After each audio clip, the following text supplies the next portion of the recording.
And welcome back to the Daily Wrap. So has the media treated Governor Pence and the story in Indiana fairly?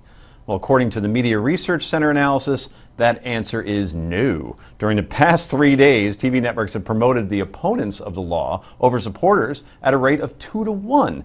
And that research was done through sound bites and quotes and arguments criticizing the Religious Freedom Act. 2-to-1, it felt like more than 10, like 10-to-1. Anyway, from the very beginning, CNN took the opportunity to frame the debate how they wanted. Here is Daily Beast editor-in-chief John Avlon on CNN.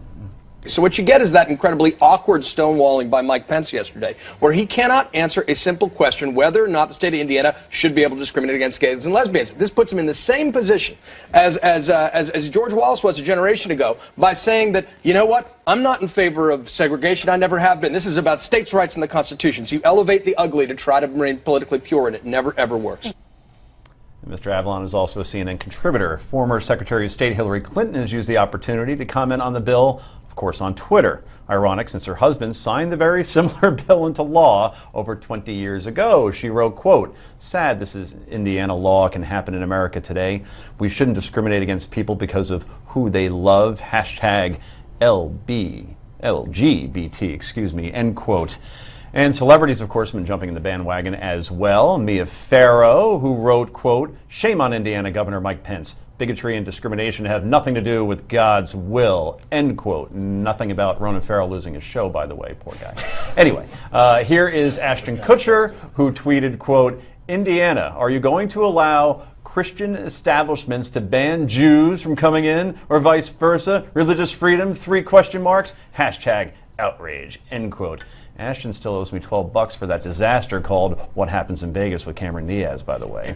Anyway, Indiana is certainly feeling the pressure from the business community as a result of the media mob as well. Apple CEO Tim Cook condemned the law, but of course, if you want to buy an iPad in countries that punish gays with death, like Saudi Arabia, no problem at all. Brad, let's start with you, but first, let me share this because I did jump into this before. The national average cost of wedding cakes and desserts will be $451 in 2014. In places like New York, and I know this because I got married a couple of years ago, $1,200 for a freaking carrot cake, all right? So the whole controversy could have been avoided.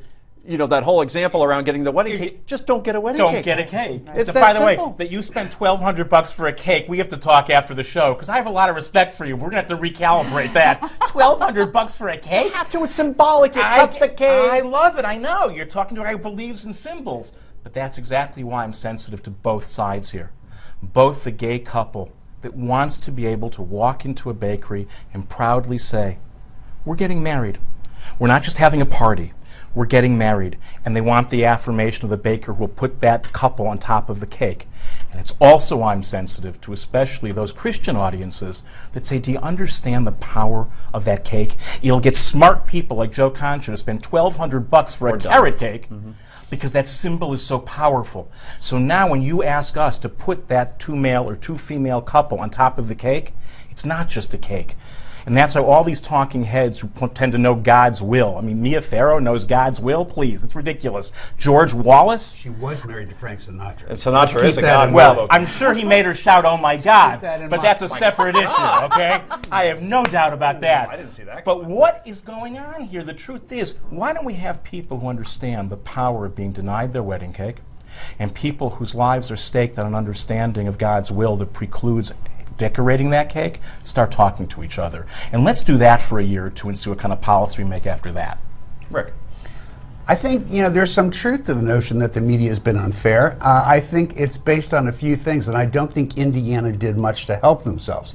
Never did anybody who was involved with this law in Indiana explain what it was really about. They're so afraid that Americans can't understand it that they left a vacuum that the media gladly filled with the way they wanted to explain it, and they did go over the top. They weren't fair about it. If you just explain it, people will understand it, and then the media won't have to fill in the gap. There was such a disconnect here. It immediately went to Indiana discriminates against gays and lesbians. That's what this law means. And it brought me back to, of all people, Tony Dungy. Dungy is an analyst for NBC Sports, former coach of the Colts and the Buccaneers, the guy who volunteered to mentor Michael Vick after he killed dogs and he was in prison. A good person, a good Christian. And what he said about Michael Sam who was the gay football player from Missouri who was trying out in the NFL, he said, personally, I wouldn't draft him. It would be too much of a distraction.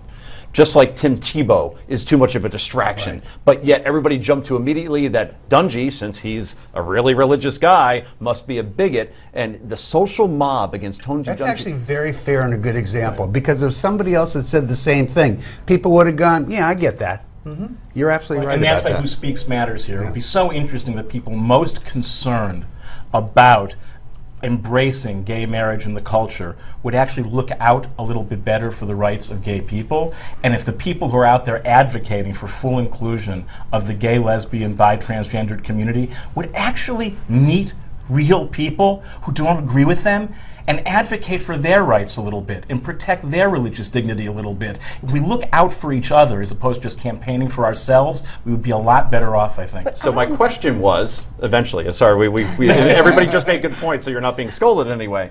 But when 2016 comes around, will this now be the litmus test? If you want to run for president as a Republican, boy, you better make sure that you steer clear of any kind of controversy like this. I don't know. I mean, Jeb Bush already Marco Rubio. Yeah, they've already taken a stance in favor of the legislation. Mm-hmm. I think that the problem is that all of this has to be put in context. Well, but Arkansas is passing a similar law today that the governor's going to sign in. So we're going to hear about this again, and people are going to learn more. And it's not going to be this immediate reaction that we're seeing. It's going to be, this will calm down, and people will begin to discuss things, and they'll begin to understand, and they'll begin to talk to one another about what this law really means. And I don't think will be of the same level of an emotional response as it is right now. You brought it up yesterday. You brought up Ferguson and hands up, don't shoot, which in the Department of Justice report said did not happen. And in footnote 28 in that report, blame the media for perpetuating that lie.